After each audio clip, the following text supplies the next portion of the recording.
Alrighty, guys, welcome to part two of this review packet. Let's get to it. We did one of our two-way tables earlier.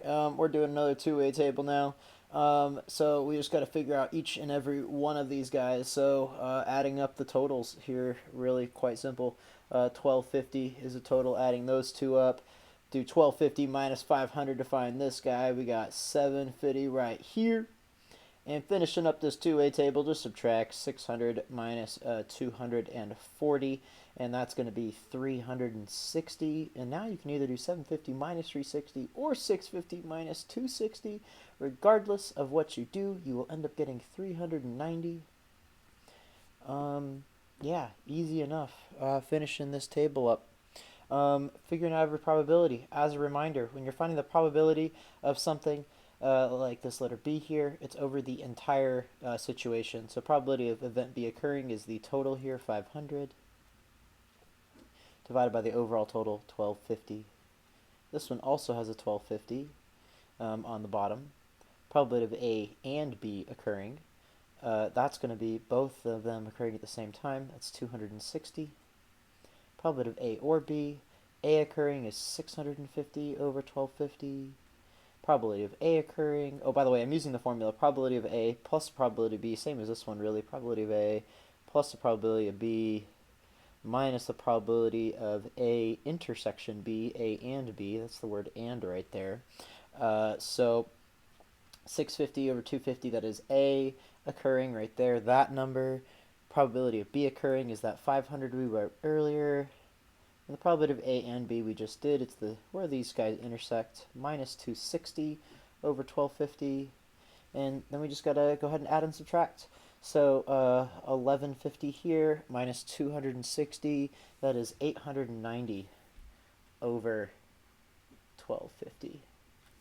The probability of A, given that B has already occurred, probability of A occurring here, given that B has occurred, so it's going to be 260 over 500 here.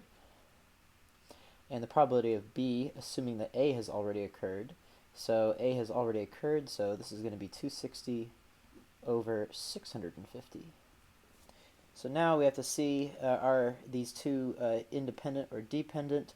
As a reminder from yesterday, the idea here is that we are doing the probability of A equals the probability of A, assuming that B has already occurred, or we can check the probability of B and see if that is the same as the probability of B, assuming that A has already occurred. Checking either one of these is acceptable, although to get independence we have to check both. Probability of B, assuming it equals this, probability of B we did earlier is 500 over 1250.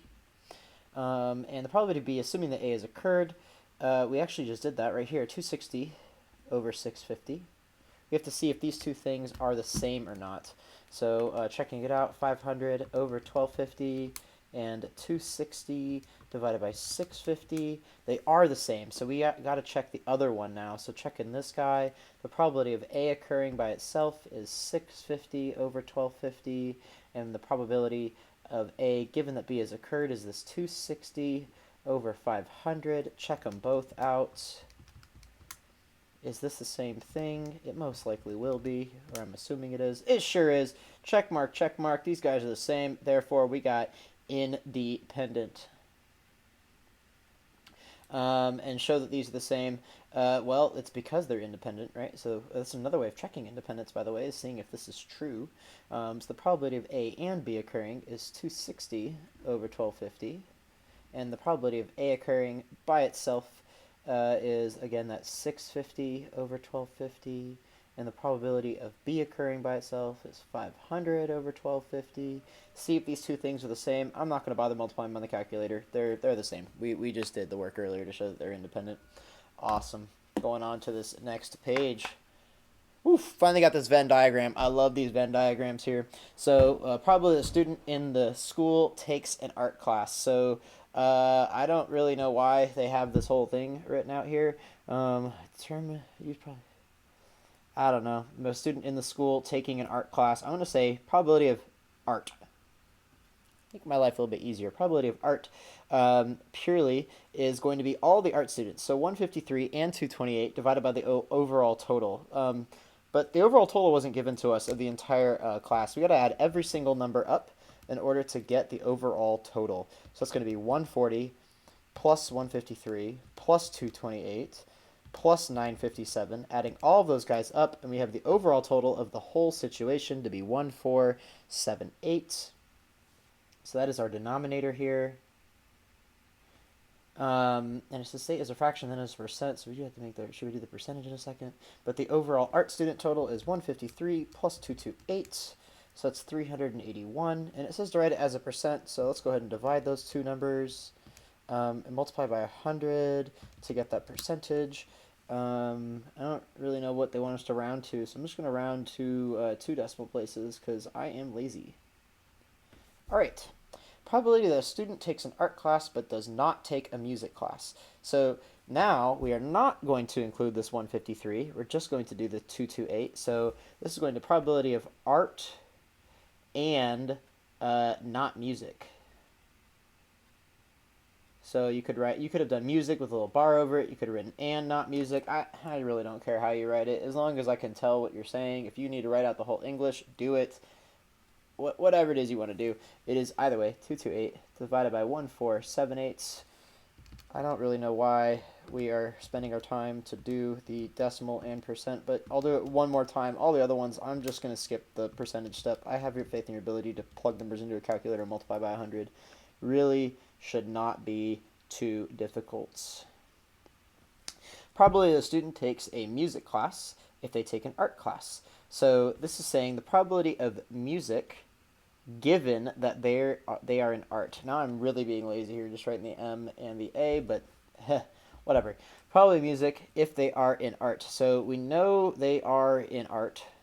The probability of them being in a music class, period. So the overall art students, we have to add up. Remember that the second one here determines your denominator. So 228 plus 153, 381. Those are all the students that take an art class. And we know the probability of them being in a music class as well is that intersection 153. And again, I have faith in your abilities to put this as a percentage. The probability the student takes an art class or a music class. So this is probability of art or music. And again, if you want to write the word or, just whatever. Either art or B. My oh my. M for music. This is just all three of these numbers added together. The entire circle here, the entire circle there, and their intersection all together. 140 plus 153 plus 228 divided by the whole population, which is 5 to 1, divided by, oh boy, what is the whole overall total again? 1478. Nice. Probably who doesn't take an art class will not take a music class. So this is really weird. So this is like not art, given that they are not in music. Whoops, actually it's the other way around, isn't it? It's so wrong. Read this carefully. The probability of the student who doesn't take an art class. We know they don't take an art class, so that's the given part. My bad. Will not take a music class. So probably of not taking a music class given you don't take art. So who the heck doesn't take art? Well, that would be Mr. Richards. Whew, sad times. I'm not good at art. My sister's the art major. Given that you're taking not art, what is this? So it's everything except this inside. So two ways to figure it out. We could do 1478 and then minus the 153 and minus the 228. That's one way. Get the 1097 in your denominator. But you could have also simply added up the things that are not in the art class. So you could have also done 957 plus 140. You get the same exact number. It doesn't matter which one you do. Either way is cool. So they're not in art class, and now they have to figure out that they're not in music. So given that they're not in art. So the people who are not in music, who are also not in art, is this 957 out here. They're not in any of them. And again, I have faith in your abilities to go ahead and figure out the values there. Let's go on to the next question. So a box contains 15 blue, 20 red, and 10 white. So that's 45 total balls. A ball is drawn randomly from the box, and its color is noted, and then it is replaced. The box is shaken, and then another ball is drawn. Its color is noted, and so on. The probability, so it's replaced. So that's the key here in these questions. It's put back into the box. So the first is blue and the second is blue. So it's 15 over 45 multiplied by 15 over 45. Whatever that number is. I don't even care what that number is. I guess actually it's 1/3, no thirds, so 11%. Leave it alone. Probability that second is white given the first is blue. Well, if it's replaced, then if the first is blue, it doesn't matter at all if the first is blue. We don't care because we're putting the ball back. So now that's got to be 10 over 45 is that it. It's the same as getting a white on the first one. It doesn't actually matter. So again, you're putting them all back. So all of these are 45. You're drawing a blue, and then you're drawing a red, and then you're drawing a white. 45 over all of them. Blue is 15, red is 20, white is 10. Easy enough. 2 in a row the same color. Now this is interesting because you need 2 reds in a row, or 2 blues in a row, or 2 whites in a row. So we got 15 over 45 times 15 over 45 plus 20 over 45 times 20 over 45 plus the probability of the whites. Just add all of them up. Any of those things will work. Just add them up. Easy enough. Probably drawing a white ball given you did not draw a red ball. So if I did not draw a red ball, my new denominator is 25 because there were 45 balls total and 20 of them are red. So now I only have the blues or the whites given out, and the probability of the whites is still 10 there. So 10 over 25. Not really too much to this. Let us move on to the next page. And before we do this next page, we had a shout-out request. We had only one shout-out request today. Shout-out request was from both Grace and Courtney. So Courtney, who is not even slick, she's always trying to sneak her phone there. But you know what? She works hard in the end. She gets all of her work done and really has gotten back on top of stuff and honestly just does well in my class when she really tries. So I'm proud of her. Grace told me to be creative, but so I'm not that creative. So that's kind of the problem. I'm gonna do my best. I created a little tiny lyric here. So she said, "Okay, Mr. Richards, you should be creative." So I say to her, "If you want me to be creative, listen to this." Being creative isn't really what I'm native. I give up. I can't do it. I'm sorry. I apologize. I shouldn't even try it. I should have written it down. This is how music people do it. They actually write it down somewhere. Forgive me. Continuing on. This time is different. A box contains these balls, but this time it is set aside. So it's a different problem because now you're not putting the ball back into the box. So now the second is white, given the first is red. So if the first ball is red, now there are only 44 balls left in this situation. So given that the second is white, we got this 10 total here because the first was red, so it wasn't a white one, so 10 over 44. The first, second, and third balls are all red. So now we just have to multiply over and over and over this red idea, which is 20 over 45 for the first ball. But now there's one less red ball, so it's 19 over 44, and one less red ball again over 43. Multiply these numbers together, and you're all done. Letter C. Probably the first is red and the second is blue, assuming that neither draw was white. So if neither draw was white, we know right away that we have this 35 on the bottom for the first one, and then because you're not putting the ball back, you have 34 in the second one. Probably the first is red has got to be 20, second is blue is 15. Not too big a deal. Probably the first is red and the second is blue, given the first was blue. Well, how could you have the first being red if the first was blue? You can't. 0. Never happens. E. No balls are red. So no balls are red means that it's either blue or white each time. So there are 25 balls that are either blue or white. There are 24 left after that, and now there are 44. Now there are 23 over 43 and 22 over 42. And I'm actually going to calculate this percentage because I need it for this problem. So that's going to be, if you want to do it fancy, by the way, 25 P4 divided by, we got 45 P4. You could just type it all in, but I'm being a little bit fancy here. We got the 0.089, so I'm multiply by 100 to get my percentage. So that is going to be, let's just round to 8.49%. chance of this guy happening. After that, if there's an 8.49% chance of drawing no red balls, this is the probability of at least one red ball. So it's the opposite of this. The opposite of no red balls at all is at least one of them is red. So if you just do 100% or 1 minus this other percentage here, you end up getting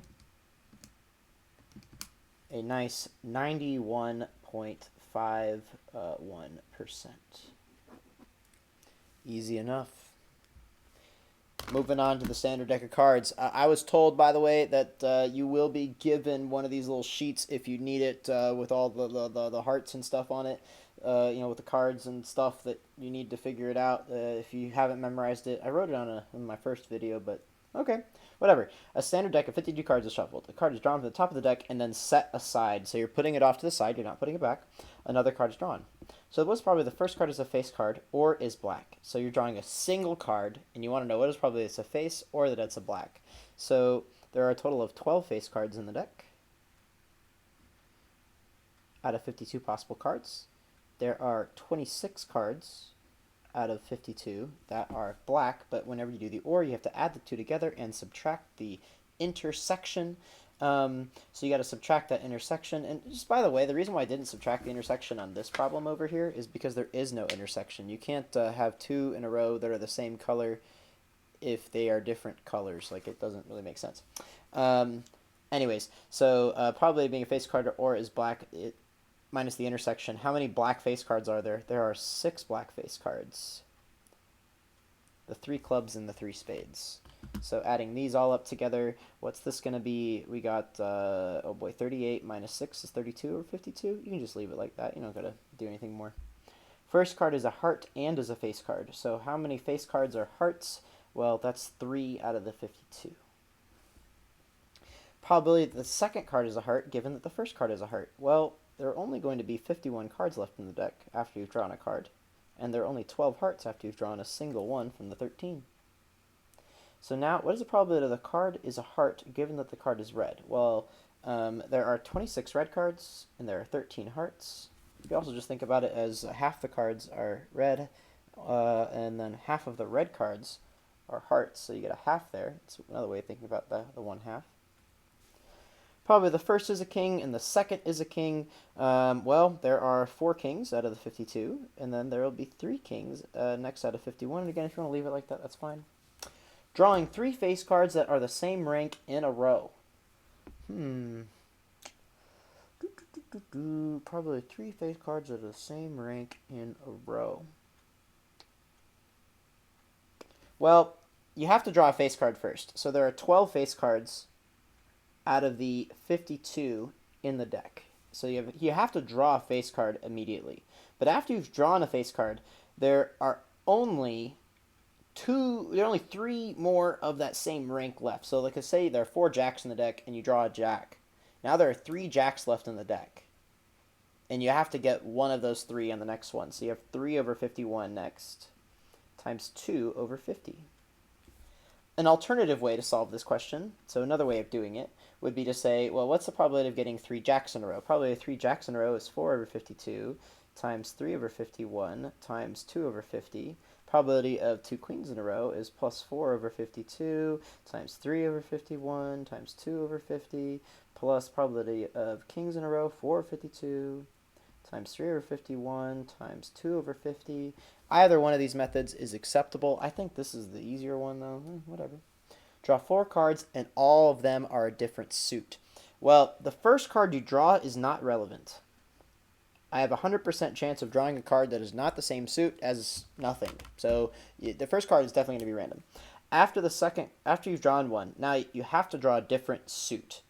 So you've drawn a card. There are 51 cards left in the deck. So by the way, the next one over here is 50, and the next one here is 49 for the denominators. And now you have to get a different suit than the first one.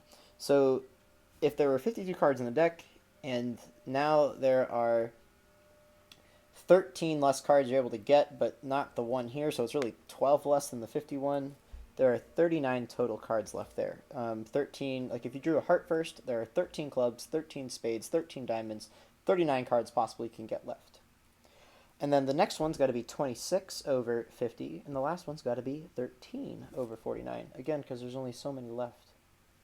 So this is the probability of drawing at least one heart when drawing 5 cards. In the same exact fashion as this problem up here, it's easiest to figure out what's the probability of drawing no hearts and just subtracting 1 minus.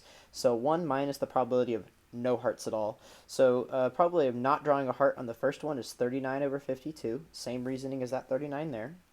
And not drawing a heart on the next one is 38 over 51 times 37 over 50 times 36 over 49 times 35 over 48. Woof! 1 minus all those guys. And again, that logic is because the opposite of drawing at least one heart is drawing none. Boom. Next page. We got a standard 6-sided die rolled 2 times in a row. Again, you will have that table in front of you if you so need it. If you don't want to look at it too much, I don't blame you. The sum rolled is less than 4 or is more than 10. So you got to figure out how many of these things happen. So in other words, you have to get a 2 or a 3 or an 11 or a 12. Well, it turns out there's one way to make a 2, one way to make a 12, 2 to make a 3, 2 to make an 11. That's a total of 6 different ways. So 6 divided by 36 is going to be the possibilities there. Both numbers rolled are 4. There's only one way for this to happen, 1 over 36 times. The second roll is larger than the first roll. Ooh, that is an interesting little question. So it has to be bigger than the second roll. So if you want to imagine your little table there, maybe I should have had this table in front of me somewhere so I can kind of show it. I don't know. You have this table, right? So you have the table, and you have like the 1, 1, it adds up to 2 here, and then you have the 3, so on and so forth. Well, this diagonal right here is the 7's diagonal. Of the 7's diagonal,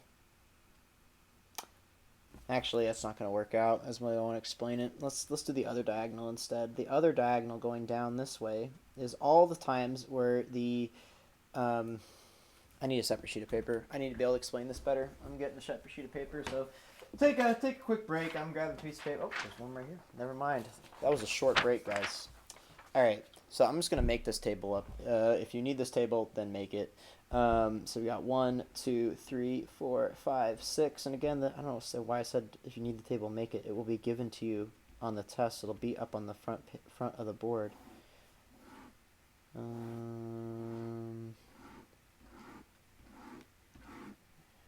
And like I said, I am not the art major, and apparently I don't own a ruler because I'm not doing this. So we got I don't even want, oh boy, we gotta do like a 1 and a 1, a 1 and a 2, a 1 and a 3, a 1 and a 4, a 1 and a 5, a 1 and a 6. This is going to take forever.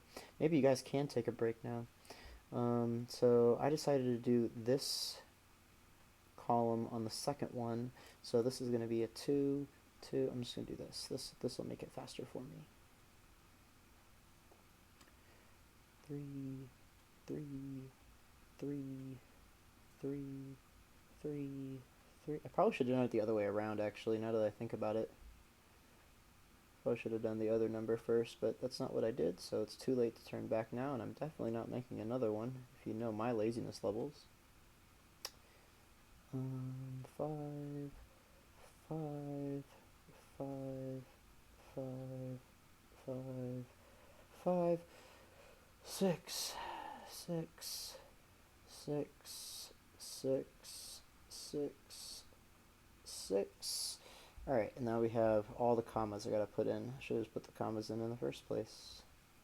I put the commas in the other one. What am I doing? Alright, anyways, 1, 2, 3, 4, 5, 6. I gotta put those parentheses in. 2, 3, 1, 2, 3, 4, 5, 6, 1, 2, 3, 4, 5, 6, 1, 2, 3, 4, 5, 6, 1, 2, 3, 4, 5, 6.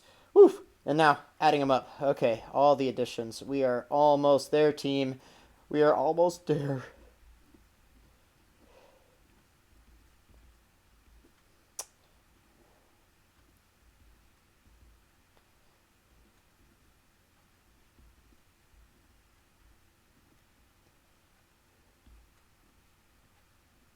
And we have finally finished.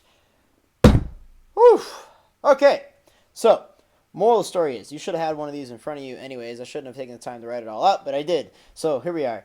Second roll is larger than the first roll. So what I was trying to say is this row right here, this 1, 2, 3, 4, 5, 6, all the places where we are getting doubles,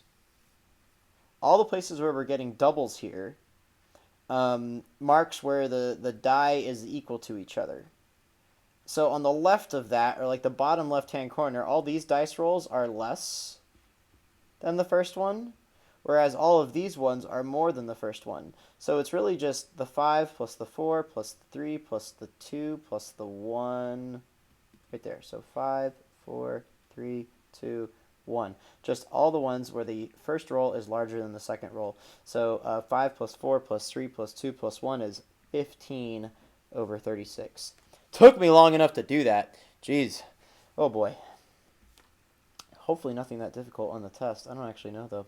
Sum is rolled is less than 6 or is even. So less than 6 or is even. So less than 6 is going to be 1, 2, 3, 4, 5, 6, 7, 8, 9, 10. There are 10 ways out of the 36 to get a less than 6. There are 18 out of the 36 ways to get an even number. Then you have to subtract the ones that are less than 6 and even. So less than 6 and even is 1, 2, 3, 4 different ways over 36. So either that 28 minus 4 is 24 over 36, which you could write as 2/3 if you wanted to. All right, the sum rolled is more than 15. You can't do that. That's 0. The first roll is even and greater than 3. So the first roll is even and greater than 3. Well, the only even numbers greater than 3 are going to be 4 and 6. So probably the very first die that you throw is greater than 3 and even is going to be 2 divided by 6. The numbers 2 and 4 are rolled. So there are 2 ways to do this. You get a 2 first, or a 4 and then a 2. So that's going to be 2 divided by 36. A 5 is rolled given that the sum is 6. So the sum is 6. So the sum is 6. So we are looking at 1, 2, 3, 4, 5 possibilities. And given that a 5 is rolled, how many of these have a 5 in it? Well, this one has a 5 and that one has a 5. So there are 2/5 chance that a 5 is rolled given that the sum is 6. You roll the dice 6 times, finding the probability of rolling 1, then 2, then 3, then 4, then 5, then 6. Well, these are all independent events, so it's going to be 1/6, multiplied by 1/6, multiplied by 1/6, multiplied by 1/6, 1/6 to the 6th power. I'm not even going to calculate that all the way out. Oh no, I just noticed that you guys couldn't see what I was pointing to earlier. What a disaster. Well, I was trying to say earlier, like the sum is 6 here is like 1, 2, 3, 4, 5, like these 5 right here. Man, I apologize. So if you were watching earlier in the video, and this is my apology going out to you, being totally confused, and an apology to myself because you're going to ask me a question. I didn't understand what you were doing because I didn't know what you were pointing to. I'm just going to move on. My life goes on. We're done with this dice thing. Thank goodness. Problem 38. You are taking a 10-question multiple choice test. Each question has options A, B, C, D. You randomly answer each question. What's the probability you get all the questions correct? Well, the very first question on the very first page, we found out there are 4 to the 10th possibilities of ways to answer, and only one of them is 100%. So 1 divided by 4 to the 10th. So it's effectively 0%. It might as well be 0. That's a tiny number. What's the probability to get all of the questions correct if you miss the first question? 0? That's a silly question. If you get the first 3 questions correct, what's the probability that you will miss the remaining questions? Ooh, so now there are only 7 questions left, and you have to miss all of them. So you have a chance of missing a question with a 3/4 chance, and then you have to miss all of the remaining questions. So there are going to be 7 total left, so 3/4 to the 7th power. You can think about this as like, box, box, box, box, box, box. How many different boxes there are? There's 7 boxes, and you're multiplying 3/4 to each one. What's the probability to get all the questions correct, given that you were able to correctly eliminate 1 wrong response for the first 8 questions? So the first 8 questions, you have a 1/3 chance of getting correct, so 1/3 to the 8th power, but you can't do that on the next 2, so it's 1/4 to the 2nd power. Yeah, not too big a deal. Again, they're like 10 boxes, and you just got to fill in the boxes for each one. It's like 1/3 for the first 8, 1/4 for the last 2, multiply them together. What is the probability you get at least one question incorrect? Well, it's going to be 1 minus the probability of getting them all correct. So basically always, if you're totally guessing. Again, that's that complement idea, 1 minus the overall total, or 100% if you figured out the percentage. Oh my god, we're on the last page. We're finally there, team. President, Vice President, Secretary are selected from a group of 45 students. How many ways can these selections be made? Box system, guys. 45, 44, 43. Alternatively, as a reminder, that's the same thing as 45 P3, which is the same thing as 45 factorial over 42 factorial. I don't care which way you do it. You need to multiply it out, multiply it out. I would like you to in the test, but I'm not doing it right now. We've done that enough times, and I'm at the end of my wits. 40. The 15 questions on a true or false quiz. How many ways can you answer the questions on this test? Well, it's true or false. You have 15 questions possible, so 15 boxes, which I'm not writing out, 15 boxes. And they all have 2 possibilities. So we're trying to figure out the 2 different, how many different possibilities there are. So there's going to be 2 raised to the 15th power possible ways to answer this question. The letters in the word count are placed in a hat and mixed up. The letters are drawn out one at a time without replacement and used to create a password. How many passwords can be created? Well, that's got to be, again, 5 times 4 times 3 times 2 times 1, the 5 boxes, multiplying it out. Could have just done 5 factorial. Could have done 5p5. I'll write this all out. This is 5 factorial divided by 0 factorial, which is the same thing as 5p5. Please note 0 factorial is equal to 1, just a note. All right, there are 15 finalists in a contest. How many ways can you select a winner and a runner-up? 15 times 14, which is the same thing as 15p2, which is the same thing as 15 factorial over 13 factorial. Guys, we're done. Easy peasy. Good luck on that test tomorrow. I wish you luck. You can do it. You guys are awesome. Peace out. I will talk to you guys later.